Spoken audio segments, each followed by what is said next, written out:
조금이라도 자기 의가 있다면 안 되는 것이죠. 점검해야 되는 것이죠. 여러분, 우리는 주 예수의 피만을 의지하고 있습니까? 참으로 우리 모두가 온전히 예수 그리스도의 보혈을 의지하고 주님의 몸에 참여하여 세상에 복음을 전하는 여호와의 군대가 되었으면 좋겠습니다. 교회는 이런 전쟁을 하는 여호와의 군대라는 거예요. 주 예수의 피를 의지하는 전쟁을 하는 여호와의 군대이며 주 예수의 피를 세상 가운데 나타내는 전쟁을 하는 여호와의 군대라는 것입니다. 이 전쟁을 여러분들 잘 하고 계십니까?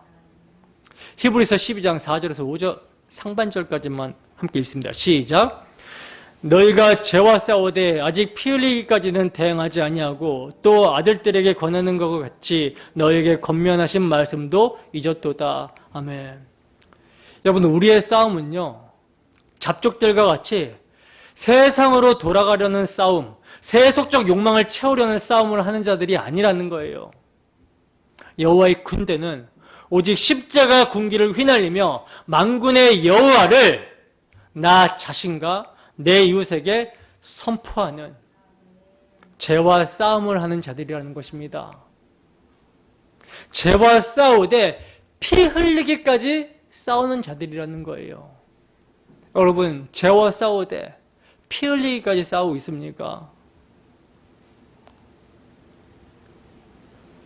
바울 사도는 자신이 예수님을 만나기 전에 포행자요 박해자였다라는 것을 고백하면서 이런 자신이 구원을 받을 수 있게 된 것은 믿는 자들의 본이 되게 하기 위해서 구원을 하셨다라고 합니다. 내가 죄인 중에 괴수라고 고백을 해요. 근데 이러한 죄인 중에 괴수에게 하나님께서는 구원해 주신 것도 모자라 직분을 주시고 하나님의 복음을 전할 수 있는 자로 세워주셨다라고 하는 사실로 말미암아 바울 사도가 이 감격과 이 은혜로 말미암아 자기의 생명을 조금이라도 귀한 것으로 여기지 않습니다. 여러분, 우리가 여호와의 군대로 불릴 만한 자격이 있는 존재들입니까? 바울 사도만 포행자고 박해자였습니까? 바울 사도만 죄인 중에 괴수였습니까? 아닙니다. 우리 모두는 유월절 양 되시는 예수 그리스도를 십자가에 못 박은 자들이에요. 군중들처럼, 십자가 앞에서 군중들처럼 예수를 못 박아라 못 박아라 외친 자들입니다. 근데 이러한 우리를 하나님께서는 사랑하신다라는 표현으로 아들을 화목제물로 내어주시고 우리가 달려야 될 십자가에서 그의 아들을 대신 피 흘리게 하심으로 우리의 죄를 용서하여 주셨습니다. 용서하여 주신도 감사한데 우리를 불러서 하나님의 자녀가 되게 하시고 하나님의 권속이 되게 하시고 우리에게 직분을 맡기시고 우리에게 사명까지 주셨어요. 어떤 사명입니까? 하나님의 은혜의 복음을 증거하라는 사명, 하나님의 은혜의 복음을 믿는 믿음을 나타내라는 사명을 주셨습니다. 여러분, 이 사명을 받은 우리가 이 사명을 어떻게 감당해야 되겠습니까? 항상 우리의 정체성을 기억하고 유월절 어린 양의 피를 기억하고 감격과 감사함으로 감당해야 되는 거죠. 정말 자신의 생명을 조금이라도 아까워하지 않고 그 복음을 증언하고 우리의 믿음을 나타내는데 우리의 목숨을 귀한 것으로 여기지 않아야 되는 거 아닙니까?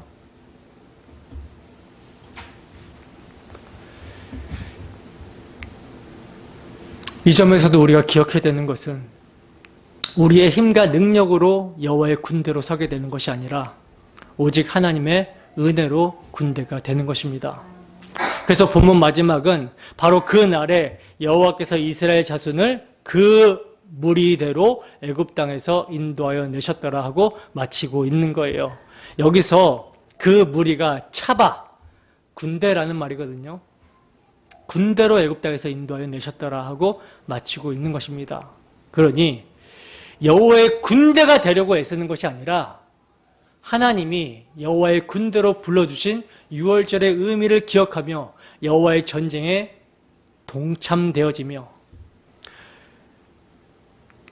오직 십자가로 승리하신 우리 대장 예수 그리스도의 희생의 피를 믿고 의지하여 영광의 중한 것 약속하신 나라에 들어가게 되기까지 세상의 믿음의 증거를 나타내며 살아가는 우리 모두가 되기를 주님의 이름으로 축원합니다.